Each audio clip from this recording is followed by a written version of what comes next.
हरतालिका तीज का पूजन व्रत कुंवारी कन्या कर सकती है, शादी होने के बाद भी नारी कर सकती है। अंतिम अवस्था तक प्राण छूटे तब तक हरतालिका तीज का व्रत नहीं छोड़ना चाहिए। एक व्रत हमेशा याद रखो, एक एकादशी और एक हरतालिका। हाँ, इतना जरूर है, ज्यादा शरीर बेकार हो गया, बुढ़ापा आ गया, शरीर नहीं साथ दे रहा, तो कुछ फल खा लो, कुछ चाय दूध जूस आप लेकर कर लो। इतना भी नहीं बने, शरीर बहुत ही बेकार हो गया, तो आप एक समय फल का फलहार धारण कर लो, ठीक है। पर हरतालिका व्रत करने वाली माताएं भले उद्यापन कर दे, तो उस व्रत को थोड़ा हल्का कर लो। उद्यापन करा मतलब तुमने व्रत को हल्का कर लिया, थोड़ा हल्का कर सकते।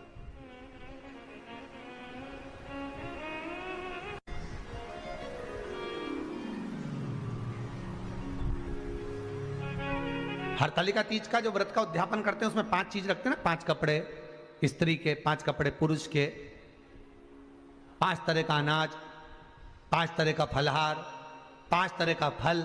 तो 5 तरह का जो फल रखाता है हरतालिका तीज के उद्यापन में, दुनिया के लोग उस 5 तरह के फल को केला गिन ले, पपीता गिन ले, मौसम्बी गिन ले, और अनार गिन ले, संतरा गिन ले, सब कुछ गिन लेते हैं, पर उस 5 तरह के फल में धतूरे को नहीं गिनते। पर शिव कथा में वर्णन आता है, हरतालिका तीज के उद्यापन में लिखा हुआ है, सबसे पहले 5 फल अगर गिनना है तो उसमें पहले धतूरे को गिनो, क्योंकि शंकर को वो प्रिय होता है, शंकर उसको स्वीकार कर लेता है। और धतूरा शंकर भगवान को क्यों चढ़ाया जाता है उसका प्रसंग आपको पहले भी कहा, आज फिर कहते हैं। धतूरा जब हम भगवान शंकर को समर्पित करते हैं तो हमारा कोई कार्य अटक रहा होता है, जिस कार्य को बार बार एग्जाम में बैठ रहे हो, बार बार परेशान हो रहा है, बार बार इंटरव्यू देने जा रहे हो, नहीं हो रहा, एक बार धतूरे को हृदय से भगवान को प्रेम से, करुणा सागर मेरे शंकर को दिल से एक बार वो धतूरा भगवान से विनती कर कर उसको चढ़ाओ तो सही,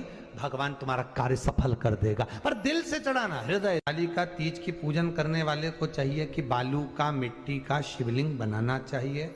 फुलेरा जो बनाया गया है ऊपर शंकर जी के ऊपर लटकाने के लिए, टांगने के लिए, उसके नीचे शिव पार्वती गणेश जी की सुंदर बालू की मूर्ति बना लेना चाहिए, पार्थिव लिंग का निर्माण कर लेना चाहिए। शिव की आराधना करना चाहिए।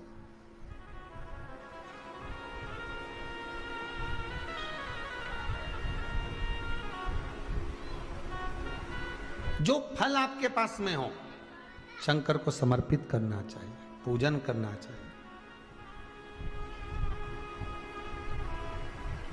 आराधना करो।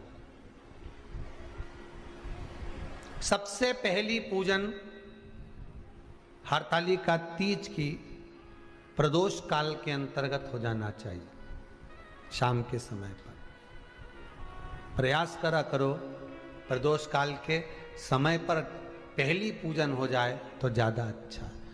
पर लोगों की आदत रहती है कि 8 बजे तक, 8:30 बजे तक, 9 बजे तक पहली पूजन करें, फिर दूसरी आराम से, फिर तीसरी, फिर आराम से, फिर चौथी। तो ऐसा सब अपने अपने हिसाब से। पर शास्त्र रीति कहती है कि प्रदोष का जो समय होता है, प्रदोष काल जो होता है, शाम का जो समय होता है, उस समय पर हरतालिका तीज की पहली पूजन हो, जिससे आपका स्मरण चित्त शंकर भगवान में उस घड़ी, उस पल, उस क्षण में आप शिव के हो जाएं और शंकर आपका हो जाए। हाँ, अगर किसी के आने में देरी हो, कोई आ नहीं पा रहा है, बहुत देरी हो रही हो, तो हरतालिका पूजन व्रत वर्णन करता है कि शिवलिंग का निर्माण, पार्वती जी की मूर्ति का निर्माण, गणेश जी का निर्माण और फुलेरा जो बनाया हुआ है, ये प्रदोष काल के पहले बनकर तैयार हो जाना चाहिए। प्रदोष काल के अंतर्गत फुलेरा नहीं बनना, फुलेरा पहले बन जाना चाहिए। और बहुत विशेष बात ध्यान रखिए हरतालिका तीज की, कि शंकर जी का जो अपने स्वरूप बनाया है, पाटे में, थाली में, चौकी पर, चौरंग पर जो स्वरूप बनाया है, वो पहले नहीं रखना है, पहले क्या बांधना है? फुलेरा। पहले फुलेरा बांधिए, उसके बाद उसके नीचे शंकर जी को रखिए। कई अब जो हरतालिका तीज का पूजन करते हैं तो उनके लिए हो गया। अब दूसरे के लिए भी सुन ले। जो नारी हरतालिका तीज का पूजन नहीं करती, व्रत नहीं करती, साधना नहीं करती, उसके लिए भी कहा गया कि आप अगर ये व्रत नहीं करते हो तो एक कार्य जरूर करना, कहीं पर फुलेरा बंधा हो, हरतालिका की पूजन हो रही हो, 5 मिनट 10 मिनट निकालकर अपने आसपास के किसी पौधे में से पत्तियां लेकर या पुष्प लेकर, 5 वृक्ष की पत्ती या 5 वृक्ष के पुष्प लेकर शंकर भगवान को जब पूजन हो रही हो, 5 मिनट माताएं जब पूजन कर रही हों, तब आप भी उस पुष्प को, उस पत्तियों को शंकर को समर्पित कर सकते हो। ये नहीं चढ़ा सकते तो 5 फल नहीं चढ़ा सकते तो 5 कुछ भी पुष्प आदि का आप शिव को समर्पित कर। पर क्यों चढ़ाया जाता है, किस लिए चढ़ाना चाहिए? तो कहा कन्या स्त्री अगर मान लो हरतालिका का व्रत नहीं करती, पूजन नहीं करती, आराधना नहीं करती, तो वो कन्या, वो नारी, वो स्त्री, वो पुरुष कार्य तो बहुत करेगा, दुकान भी 4 चलाएगा, व्यापार भी बढ़ाएगा, पर संपदा को जोड़ नहीं पाएगा। 1 रुपए कमाएगा, 1.25 रुपए खर्च वाला काम चलेगा।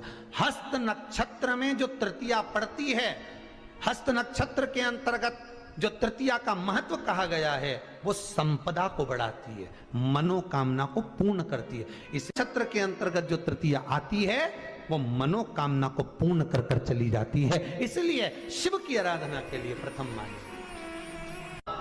हस्त नक्षत्र में किया गया दान, हस्त नक्षत्र के अंतर्गत तृतीया के दिन किया गया पुण्य, हस्त नक्षत्र में तृतीया के दिन किया गया श्रृंगार, हस्त नक्षत्र में तृतीया के दिन करा गया अपना सुंदर सिंदूरा, भगवान का आनंद, 5 तरह के वस्त्र, 5 तरह के स्त्री के वस्त्र, पुरुष के वस्त्र, 5 तरह का फल, 5 तरह का अनाज, ब्राह्मण को बुलाकर ब्राह्मणी के साथ आप या तो ब्राह्मण से उद्यापन करवाएं या फिर आप स्वयं भी करते हैं तो शिव को समर्पित करके ब्राह्मण और ब्राह्मणी को भोजन कराकर वो भाग प्रदान करें। यही हरतालिका तीज के उद्यापन का वर्णन आता है। सुंदर भाव से हरतालिका माता आप सभी की मनोकामना पूर्ण करे। हर हर महादेव। थोड़ा ध्यान लगाकर सुनना। हरतालिका तीज शिव महापुराण की कथा ही नहीं है। आप जो तीज करते हो, हरियाली करो चाहे सातुड़ी करो, उस तीज की महत्वता क्या है, इस हिंगोली की शिव महापुराण की कथा में अपने को समझना है कि उसकी मूल तत्वता, उसकी महत्वता है क्या, उसका महत्व क्या है।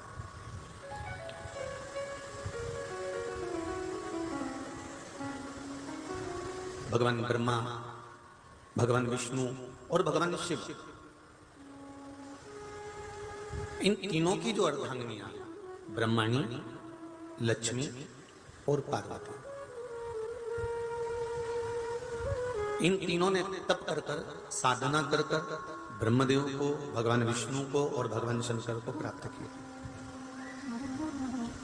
और तीनों ने प्राप्त कर कर तीनों देवताओं से वर मांगा कि वर हमको ऐसा दीजिए कि हमारे तप साधना का फल नारी को तीज के दिन प्राप्त हो जाए। अब देखिए जरा, एक ही व्रत से, एक ही उपवास से उसको संपूर्ण तप साधना का फल प्राप्त हो रहा है, संपूर्ण तप साधना का फल उसको मिल रहा है। मात्र एक व्रत से, केवल एक व्रत कर रहे हैं, संपूर्ण तप साधना का फल उसको प्राप्त हो रहा है। ऐसा कोई व्रत, ऐसी कोई साधना, ऐसा कोई शंभो शरण पड़ी मांगो घड़ी रे घड़ी मुख काटो दया करी न दर्शन आपो शंभो शरण पड़ी मांगो घड़ी रे घड़ी दुख का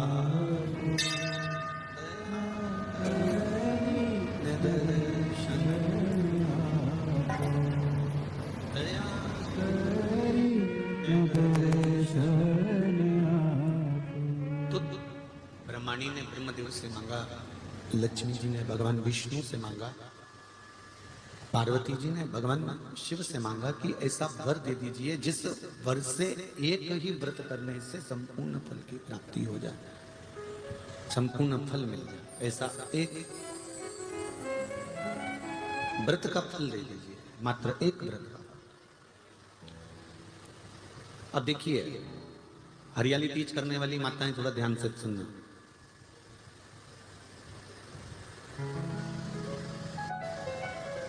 हरियाली तीज जब माताएं करती हैं तो एक हरियाली तीज, एक गणगौर की तीज, ये दो तीज के व्रत ऐसे होते हैं जिसमें जब माताएं करती हैं तो उस समय पर उमा, ब्रह्माणी और लक्ष्मी, इन तीनों की आराधना का फल उसको केवल एक व्रत से प्राप्त हो जाता है। अब देखिए दूसरा सातुड़ी तीज।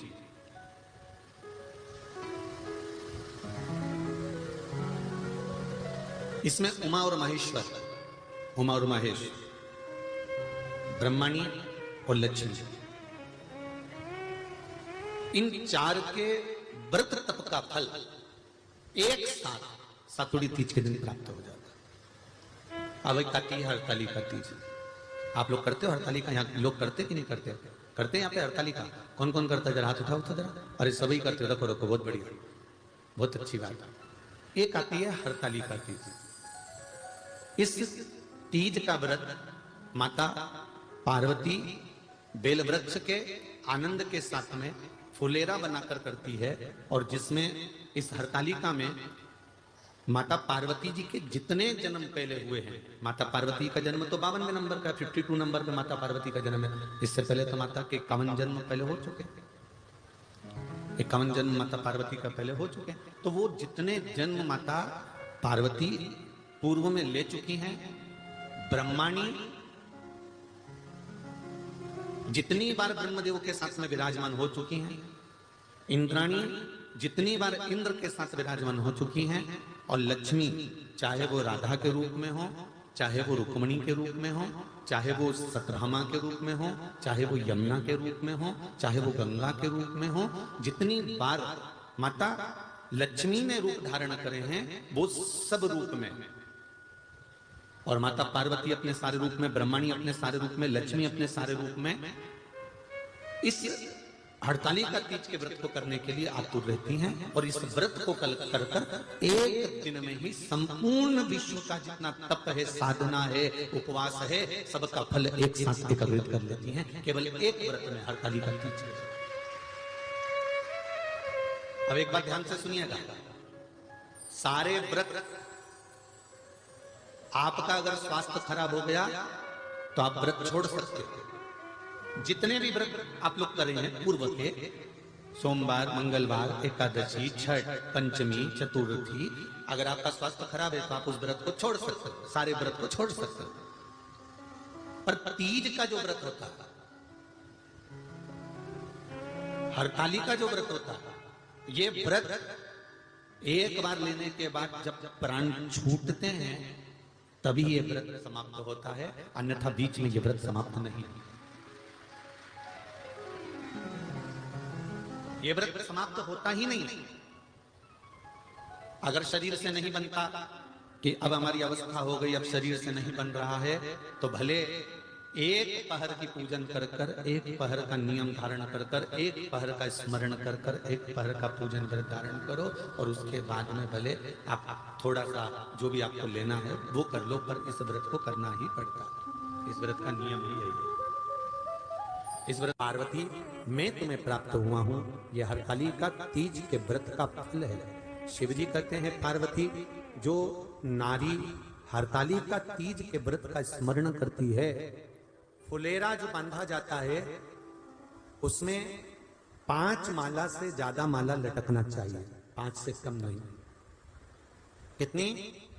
जैसे माला जो लटकाते हो वो 5 से ज्यादा होना चाहिए। 5 तो जया, विषहरा, सामरीबारी, दौतली, देव, इससे अधिक होगी चलेगा, पर इससे कम फुलेरे के अंदर माला नहीं होना चाहिए महाराज।